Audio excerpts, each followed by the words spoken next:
To Jeppies. Hi guys. Hello and welcome, and this is Two Guys and a Comic Book. I'm Mike Baker. And I'm Dan Stevens. And together we're the two guys. Behind us is the comic book. We'd like to mention that we are filming here today for you from Jeppies Entertainment Museum. This is one of those curated, wonderful Wonderland places where you can go and just appreciate the history of all the things that have influenced your nerdy brains to today. We're starting back from the original printing of things that you didn't realize had an original because it's been around for so long. There's eight. No, I'm sorry, Dan. Please. There's like 8 rooms of just things that I haven't seen since I was, an embryo. I love it. I love being here. I think it's great. Make sure you come by Jeppies Entertainment Museum in downtown Baltimore. I think we might even have an experiential clip so that you can go through a little walk by of everything that we offer here, once again, at Jeppies Entertainment Museum. Hi, I'm Steve Jeppy, and I'd like to welcome you to Jeppies Entertainment Museum. In 1974, I quit my job as a letter carrier at the U.S. Postal Service and opened a small comic book store in the basement of a TV repair shop. Little did I realize that from that humble beginning would grow this incredible pop culture collection you see here today. At the center of that collection is the comic character. The Brownies, Buster Brown, Mickey Mouse, the Lone Ranger, Superman, Barbie. These are just some of the characters who've made a tremendous impact on our individual childhoods while at the same time shaping our collective experience. As you wander through these halls, you will see the history of the country and our changing society reflected in those characters and the media through which they entertained us. Why are these characters so important to us? Perhaps it is their power to distract us. They've brought us relief in times of trouble, like the Great Depression and World War II. Today, they help us escape the pressure and stress of our ordinary, everyday lives. But there's more to it than that. These characters have played a large and largely unrecognized role in our education. Batman comic books helped me to learn to read when I was 5 years old. Thanks, big guy. Welcome back, guys, and thank you, Steve, for that lovely intro. So today we're going to talk about things that friends like to talk about, which is nothing of any importance, being comic books, for they are the most important, unimportant thing. And what sort of comic book? Let's go with the trade paperback format. Okay. Let's talk about the advantages of having the story there instead of a week-by-week sort of thing. All right, I'll take disadvantages to having the whole thing there. I'll start with the simple fact that serialized episodic storytelling has been a part of the human condition since what? Since Melville? Since Moby Dick? Since I think drawings on caves, right? You see the man, you see the buffalo, and then you see the buffalo, and then you see...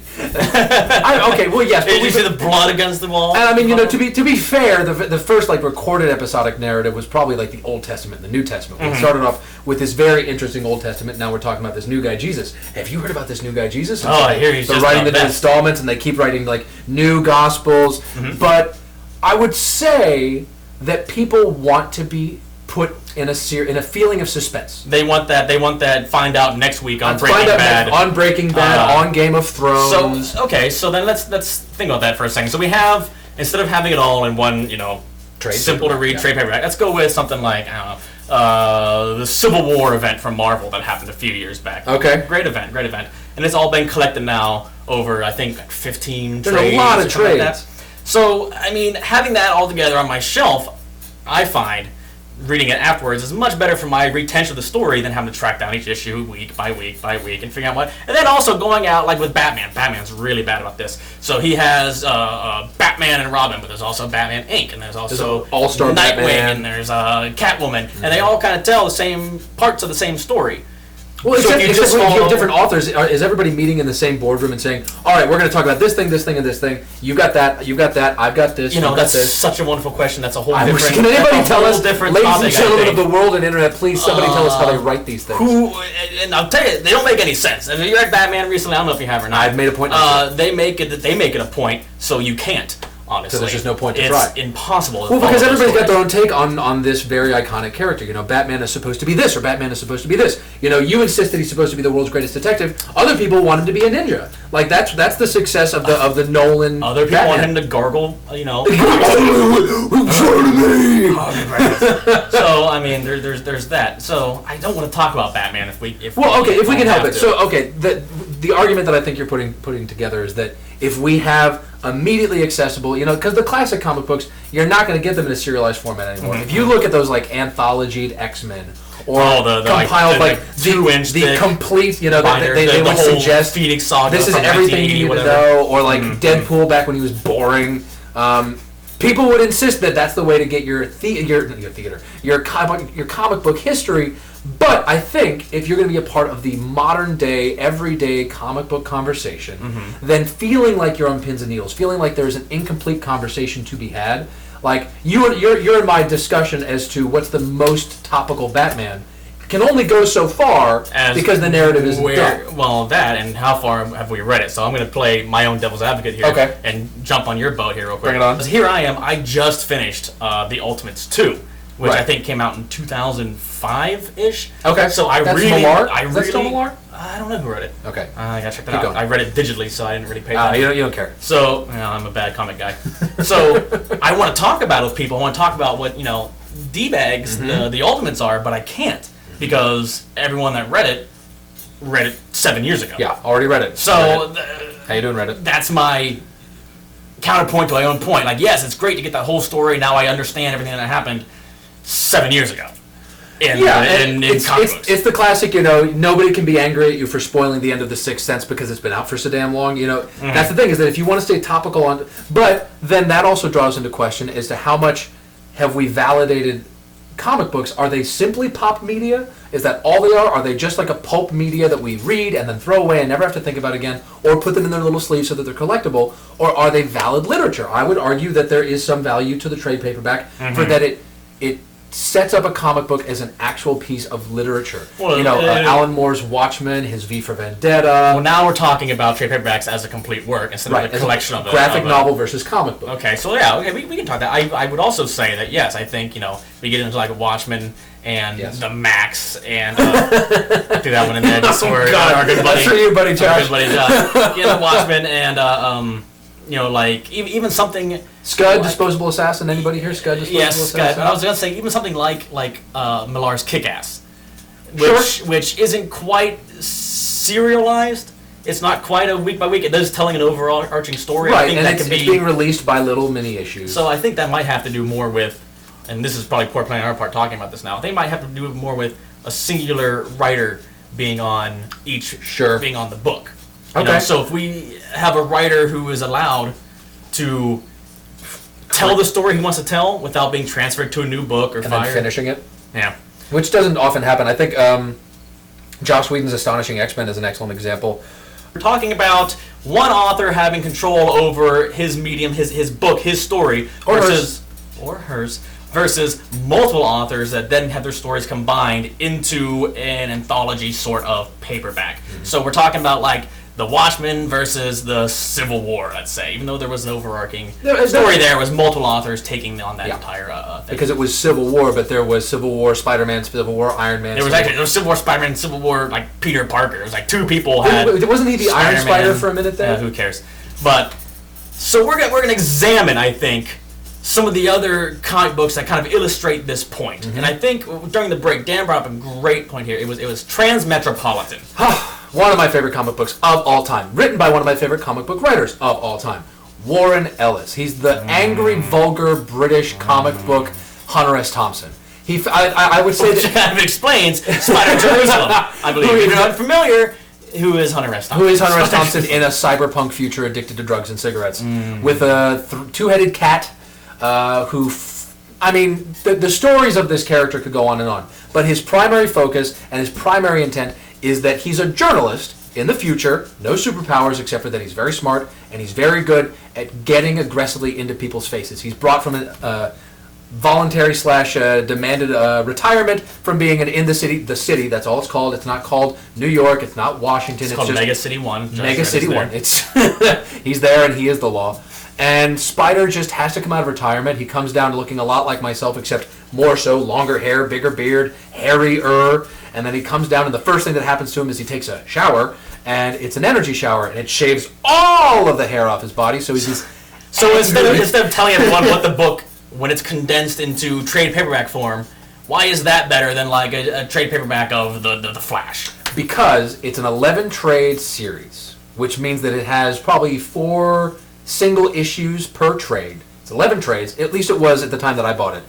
So 11 by 4, that's like 44 single issues, and it's one author the entire way through. This author, whether or not he knew exactly how he wanted to end this story, knew that there was a beginning, a middle, and an end through 11 trade paperbacks. That is a solid chunk of your bookshelf. And that, I believe, is the argument. That's the crux of the argument, really, is we have one author who is in control of this character in this world, and might not know where it's going, where the end is, but can work towards keeping everything kind of a singular focus. Yeah. Meanwhile, we have, that's the Flash, There you who go. was written by tons of people. His power set is wildly different. I mean, he's super fast, but how fast is he? That's all he is. But his power set is always kind of weird depending on who's writing him. He's either faster than Superman, or he's not, or he's really strong, or he's not, and it kind of varies person by person. Meanwhile, the one author way of doing things keeps everything kind of on the same plane. It's more of I would argue it's more of a book than a comic book.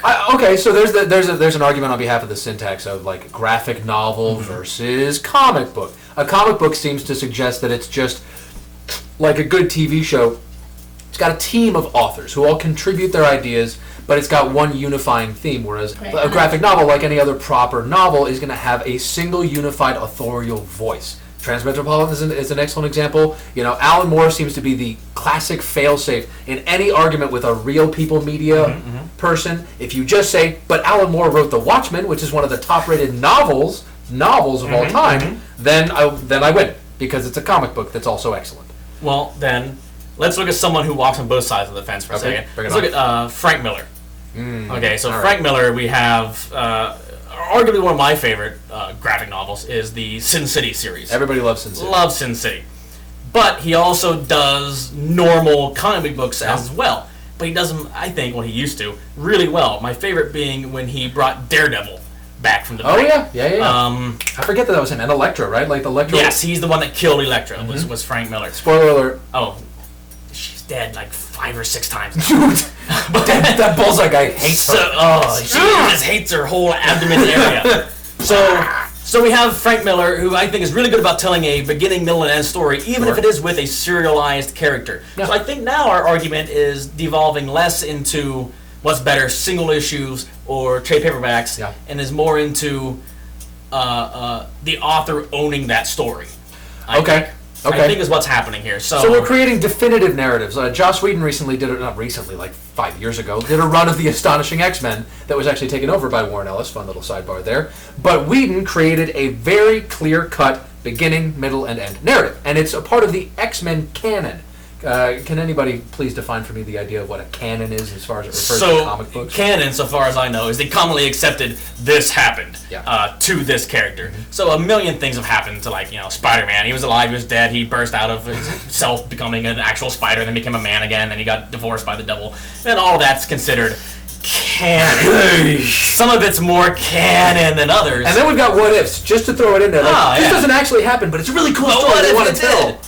Then there's all the Elseworlds and whatnot, which arguably, I'm going to keep trying to bring this back on point. Bring it on. Arguably, Elseworld comic books afford the writers that chance to take the characters we all know and love and put them into those situations with beginning, middles, and ends. What do we talk about on the drive here? 1602. Yeah. Great example. Marvel 1602. Yeah, Gotham by Gaslight. Another great example. It's characters that we know and we love, but we take them out of canon. Yeah. So the author can tell a story beginning, middle, and end. And sometimes, more often than not, it ends up with those characters either dying or someone close to them dying or something really big happening that would not be accepted in the, DC or Marvel universe as a whole, the 616 continuity from Marvel. But it still effectively challenges the conventions of what we set these characters up to fit within. Like Marvel 1602 is a Neil Gaiman they went on to keep writing it, which of course was a huge mistake because it didn't stay interesting. It got just dumb.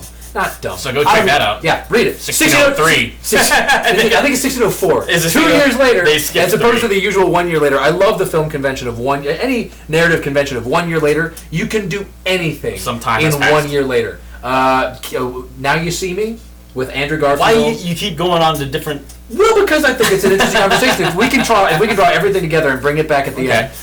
It's the 1 year later idea that you can do anything within the narrative. And these what ifs, these Elseworlds, do the same thing, except they don't need a 1 year later. They just say, this never somewhere happened. else this happened. Yeah, in another alternate dimension. That's the thing that everybody likes to talk about. Warren Ellis, again, made the fractal universe. I think the it was DC universe. I think it was Ellis, and if it wasn't, do some checking up. If it wasn't him, don't put this part anywhere. But I want to talk about the Killing Joke.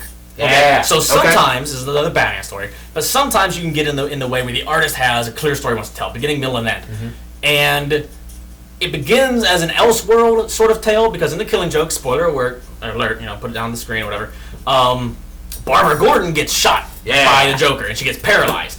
She's then awful things happen to her. I don't want to talk about it. But at the end of the book, it is heavily implied that Batman kills the Joker. Spoiler alert. It's heavily implied that he kills him there. Yet the Joker's still in the books. He's still around. He's not dead. So then you have to ask, was that an Elseworlds tale or wasn't it? And then here's the other thing, is they've accepted it into DC canon because Barbara Gordon was paralyzed. Yeah, she was an Oracle for so long. So now you have to ask, what parts of this story actually happened and what didn't? Clearly, this is the worst thing. I never took it that he killed the Joker. It's heavily implied. Wow. If you kind of watch it again, and I wish, and we might put it on screen here, the last page. So we see the Joker tells an awful joke about the flashlight. Great joke. It's a great Joker joke. Everybody laugh. Roll on snare.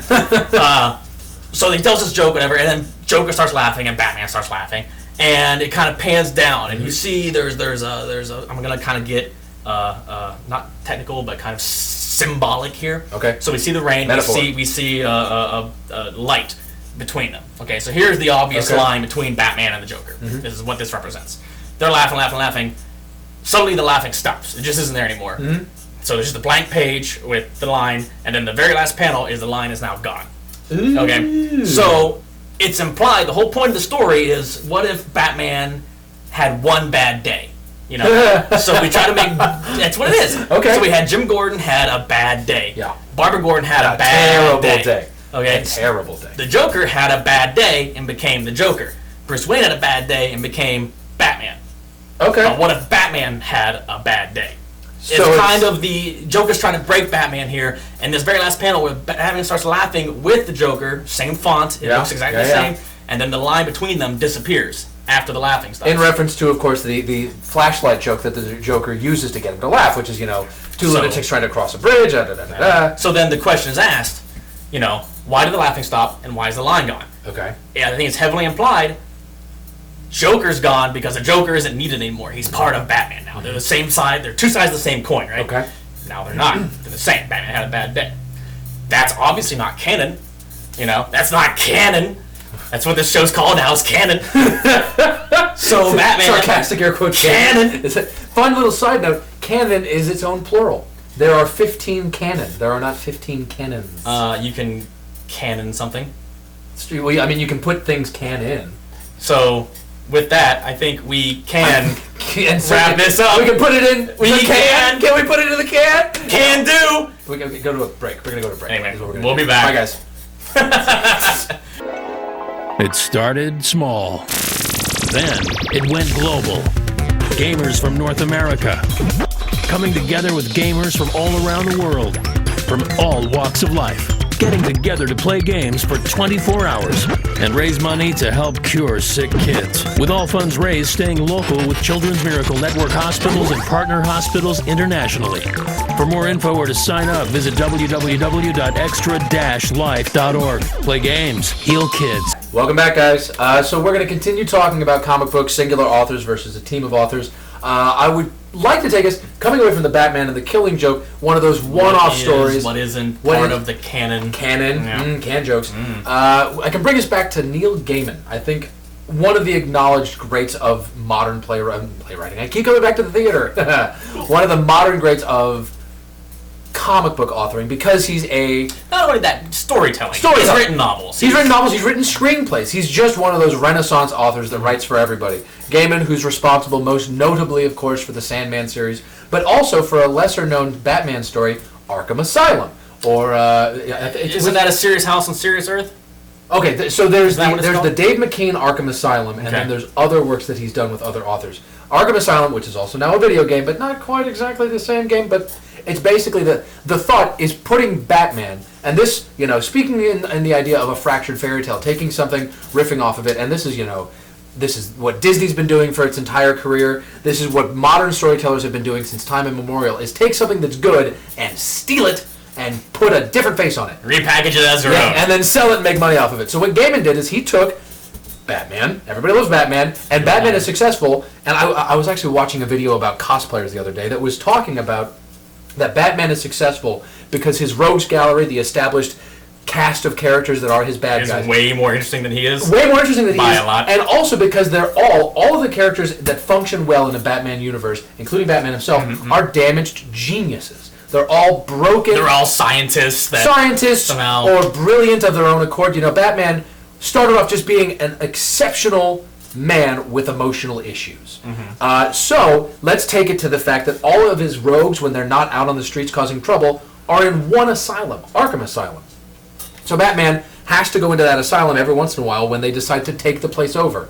What does that sound even vaguely like? One person delving into the Heart of Darkness, if not necessarily Conrad's Heart of Darkness, but it's Alice Star Trek in the Darkness. Oh. Yeah.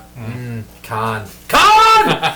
It's Alice in Wonderland. It's the classic tale of somebody diving face first into a world they couldn't possibly understand, except for that they somehow perfectly fit there. That symbolism is great, because you got the Mad Hatter, and then you have the Mad Hatter. Yeah. But then you've also, of course, got the one single Cheshire Cat smile of the Joker, who's constantly trying to bring... The entire story is about Batman diving further and further into the madness of this world. The game does a decent job of referencing the themes herein, but mainly gamifying all this. A video game has to give you a certain sense of agency that a comic book simply doesn't. But this comic is by Dave McKean, who's one of these celebrated soft brush, watercolor, soft brush painters. He did Signal to Noise. He did actually find a lot of success working with Gaiman in the Sandman series.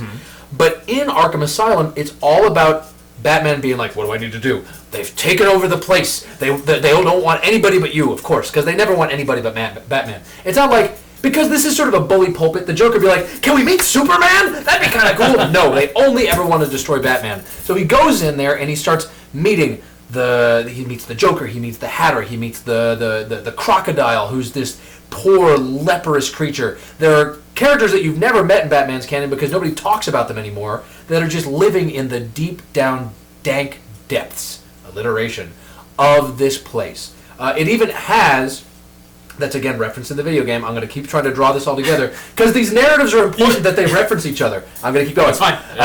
Bring it back around. It's way out here. Is the biography of the man who created the asylum, who was himself a madman that seems to feel an awful lot like Carol.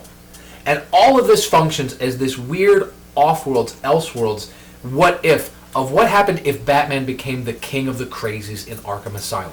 Because that's the entire goal of the Joker, is not to kill him, is not to ruin him, is just to admit that he is the king of the crazies. Give him one bad day, huh? Give him one bad day. Bring it all the way back around. We're gonna go all the way back up to single issues here. Apparently Batman happen. is going to have one bad day eventually. I mean, that's the whole point of any given good Batman, is the day that Batman has a really bad day. So let's. I want to take a second here and talk about the Alice in Wonderland and Batman sort of stuff. I know we said we weren't going to talk about Batman. Here we are talking about Batman. All about Batman because he's easy. We're tying it in to not just Batman, I'm Batman. We got Batman as an idea, as a literary device, as it ties into Lewis Carroll's Alice in Wonderland. Validating perhaps Ben Affleck's Batman. I'm not going to go that far. We will. We will. Next hour, not this hour. So, we have, obviously, these authors. Who did you say was Ellis? Yeah. Is that who wrote this one? This was Gaiman. This was Gaiman. Wrote the, Gaiman wrote, that's Sandman. right, Sandman, Batman. Yeah.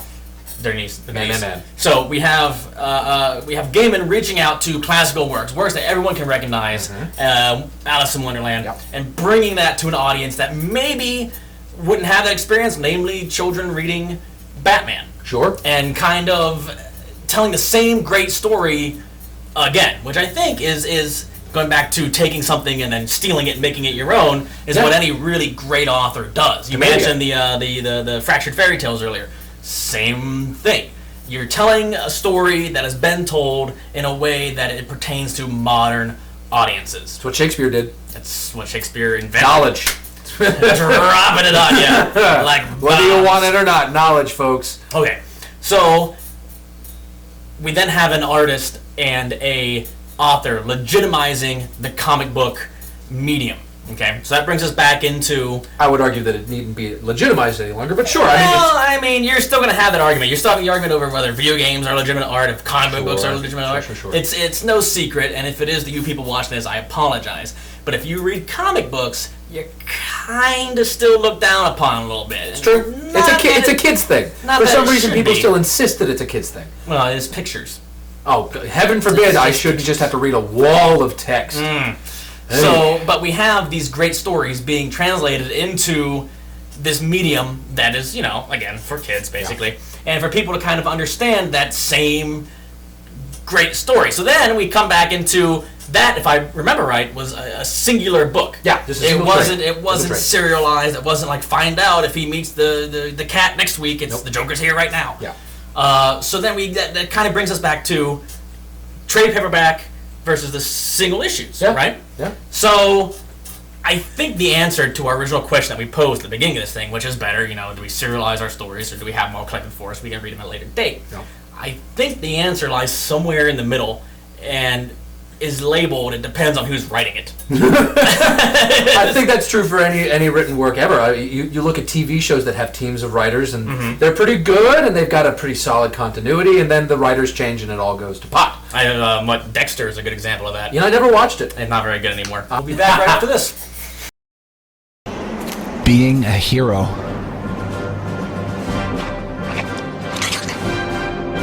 Imagine fighting the bad guys, saving the world, all that good stuff. Now imagine fighting an enemy you can't see or touch. Extra Life. So anyway, we want to thank you guys for being with us here today. Dan and I had a blast. Once again, I think we did a decent job of kind of exploring, not really deciding one way or another which is better. Because there is no decision like that. No, but exploring, the self-contained story versus a serialized story, and then how authors and artists kind of pull that together and bring you in. I think we can simply say that it's the argument between conventional literary experiences like graphic novels and the more serialized experiences that offer the edge of your seat. Oh my God, I need to know what's happening. Sort of like a movie and a TV show. A movie we and a talked TV about show. earlier. Sure. So I mean, I think everyone has their tastes. To sum up, we had a good time. Yeah. We hope to see you again next week. So from Jeppy's Entertainment Museum in Baltimore, I'm Mike. I'm Dan. And this is Two Guys and a Comic Book. Hey!